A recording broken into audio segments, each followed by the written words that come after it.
नमस्कार सर्वांना, प्रतीक्षा सचिन या यूट्यूब चॅनलवरती तुमच्या सर्वांचं मनापासून स्वागत करते। तर हा आमचा एअरपोर्टचा ब्लॉग आहे जे मी तुमच्यासोबत आज शेअर करणार आहे।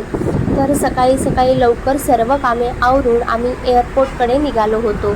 तर तिथे गेल्यानंतर बऱ्याच गोष्टी घडल्या। आम्हाला सर्टिफिकेट जे लागत होतं ते मागण्यात आलं आणि आमच्या लगेजमधून काही गोष्टी त्यांनी काढूनसुद्धा घेतल्या। ह्या सर्व गोष्टी मी तुमच्यासोबत या व्हिडिओच्या माध्यमातून शेअर करणार आहे।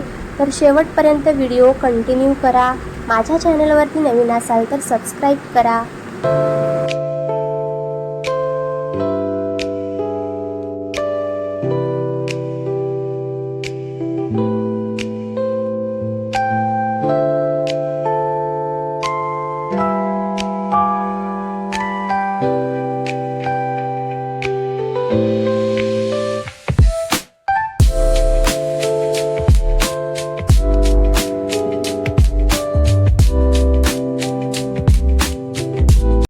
जर प्रेग्नेन्सीमध्ये आपण प्रवास करत असतील फ्लाईटनं तर त्यासाठी फिट टू फ्लायचं जे सर्टिफिकेट असतं ते कंपल्सरी लागत असतं।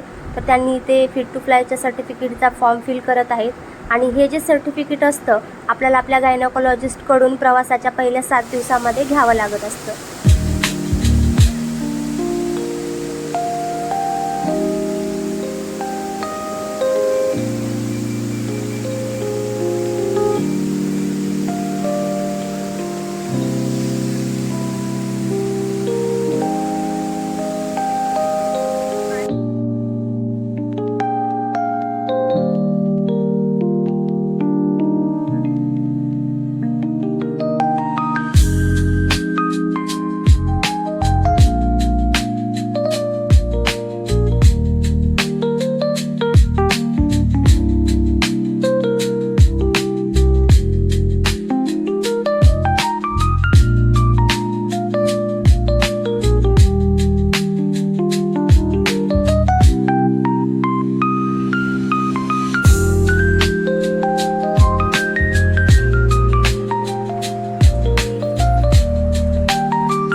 तर फ्लाईटमध्ये बसण्यापूर्वी प्रॉब्लेम असा झाला होता की आमचं जे लगेज होतं त्याच्यामध्ये काही ड्राय फ्रूट्स होते आणि त्याच्यामध्ये सुकं खोबरं होतं।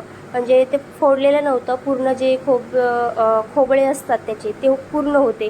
तर त्यांनी ते काढून घेतले, माहिती नाही कशामुळं काढून घेतले, परंतु त्यांनी म्हटले की हे लगेजमध्ये नाही चालत। तर ह्या गोष्टीची आपणसुद्धा नेक्स्ट टाईम काळजी घेतली पाहिजे। कोणत्या गोष्टी न्यायला परमिशन आहे किंवा नाही हे आधी चेकआउट केलं पाहिजे। परंतु आम्हाला वाटलं ड्राय फ्रूट्स तर आहेत कशाला काढून घेतील, परंतु त्यामधले जे खोबरं होतं ते त्यांनी काढून घेतलं। परंतु माहिती नाही, कुणाला माहिती असेल की हे कशामुळं काढून घेतात तर कमेंटमध्ये नक्की सांगा।